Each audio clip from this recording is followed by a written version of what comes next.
Cerus, zdravý ťaleňoch, tepíc. No, občas by bolo dobré, keby ste si toto tu na tieto podbehové plastiky, ktoré momentálne u Toyoty ti spôsobia infarkt, tak sú dobre urobené. Aby sme sa vrátili, prečo tieto podbehy majú auta zhnité? Lebo si tam nosíš takýto materiál. Toto auto dokonca je z 2018, má len 70 000 km. Nie je obrovský nájazd. A už za tú dobu, verím tomu, že toto nikto nemal dole, lebo v garánčke ti toto neurobia. Nemajú dôvod to dávať dole, no a sleduj, čo všetko teda vytiahneš. Taký menší vtáčik by sa tu aj uživil.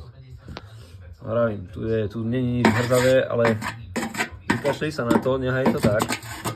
Nechaj to nikomu vyčistiť. Ideme ošetrovať celý podvozok, skoro máme, už len toto ošetríme. Plus toto. Takže ako predísť tým hrdiam, dajte to niekomu vymeniť, očistiť a potom nebude problém s hrdzom.